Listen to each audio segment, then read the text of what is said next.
ఓం శ్రీ పతాంజలి గురువే నమః. జై శ్రీరామ్.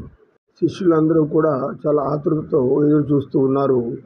గురువు ఆ ఈశ్వరుని యొక్క నామాన్ని, పేరుని ఎలా తెలియజేస్తాడో అని ఆలోచిస్తూ ఉన్నారు. వారిలో వారే ఎన్నో విధాలుగా అనుకుంటూ ఉన్నారు. అటువంటి ఆ మహాపురుషుని సృష్టికర్త యొక్క పేరు ఏమిటి అనేది ఆలోచిస్తున్నారు. గురువు ధ్యానం నుంచి కళ్ళు తెరిచి, నాయనలారా, మీరు తెలుసుకోవాలనుకుంటున్నది, మీరు ఆతృత పడుతున్నది కూడా ఆ ఈశ్వరుని ఎలా తెలుసుకోవడం అని. పతంజలి మహర్షి గారు తన 27వ సూత్రంలో తస్య వాచక ప్రణవః, తస్య వాచక ప్రణవః అర్థమైంది అనుకుంటాను. తనని ఏ పేరుతో పిలవాలి? ఇక్కడ ఒక సందిగ్ధం అందరిలోనూ ఏర్పడుతుంది. మీరు బోధించేటప్పుడు మీలో ఆ సందిగ్ధం పోతే తర్వాత అందరికి కూడా సవిచారంగా, అంటే సరైనటువంటి సమాధానం చెప్పగలరు. మాట మన మనసులో చలనం కలగగానే ఆ మనసులో 2 విధాలైనటువంటి భావాలు ఏర్పడతాయి. కలిగే ప్రతి భావానికి ప్రతిరూపంగా మనం మొట్టమొదటి ఏం ఆలోచిస్తాం? అర్థం ఆలోచిస్తాం. అంటే ఆ పదానికి ఏమి అర్థమై ఉంటుంది? పదము విన్నాక దానికి అర్థము. ఈ రెండు కలిస్తేనే మనకు జ్ఞానం అనేది వస్తుంది. అంటే దానిని జ్ఞానము అంటాం. రెండు కూడా పదము మరియు అర్థము అనేది విడదీయరానటువంటి బంధం కలిగినటువంటివి. ఎలా అంటే మనసులో మనకు మనసు అనేది ఉంది, శరీరం అనేది ఉంది. ఇక్కడ రెండుగా మనకు కనబడుతుంది. ఆలోచనలు మనస్సు అంటాం, శరీర కార్యక్రమాలన్నీ కూడా ఆలోచనల ద్వారా జరుగుతూ ఉంటాయి. కనుక మనసు లేనిదే శరీరం లేదు, శరీరం లేనిదే మనసు లేదు.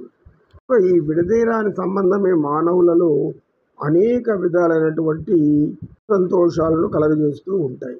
పదాలు వినగానే, పదాలు అంటే మాటలు వినగానే అనేక అర్థాలు తీసుకున్నామనుకోండి, అప్పుడు మనకు అన్నీ కూడా కష్టాలే కనబడతాయి.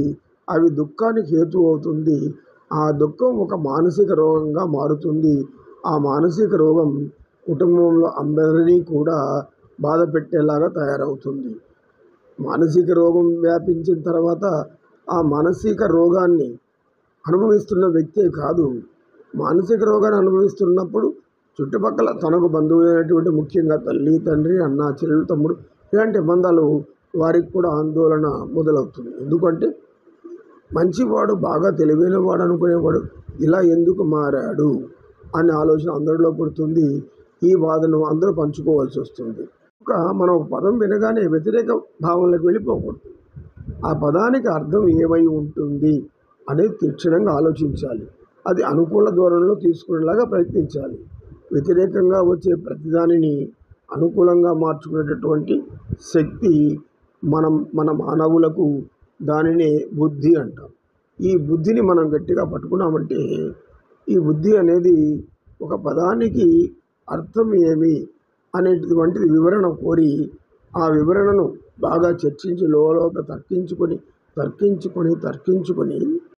తర్కించుకుంటేనే కానీ సరైన అర్థాన్ని మనం గుర్తించలేము. అందరు జ్ఞానులు ఉంటారు.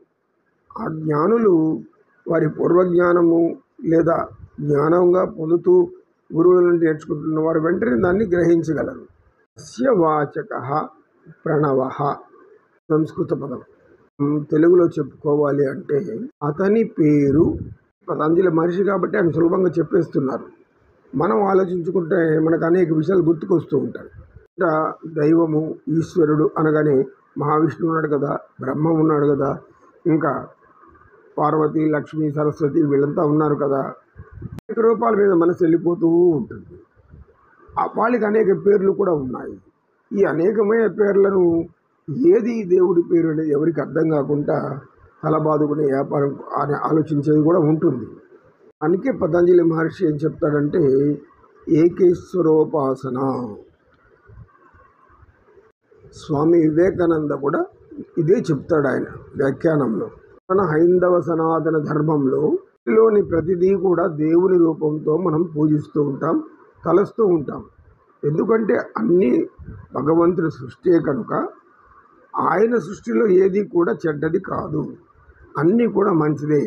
అన్నిటినీ కూడా గౌరవించడం, ప్రేమించడం నేర్చుకోవాలి. అంటే ఆ జ్ఞానాన్ని రాను ఏమైపోయిందంటే అనేక విధాలుగా రూపాలుగా మారిపోయి మా దేవుడు గొప్ప, మీ దేవుడు గొప్ప అని కొట్లాడుకునే స్థితికి వెళ్ళిపోయారు. పోటీ పడడం, తగాదాల చెందడం. ముఖ్యంగా పూర్వకాలం శైవులు, వైష్ణవులు అని, తర్వాత బౌద్ధులు, జైనులు.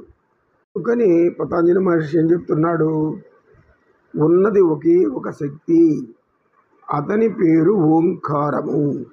ఓంకారం అనేటటువంటి పేరుని చెప్పడం వలన అతని యొక్క రూపాన్ని ఎలా ఉంటుందో ఊహించుకోగలం. ఓం అనే దానికి రూపం ఏముంది? అన్ని రూపాల్లో ఓం ఉంది.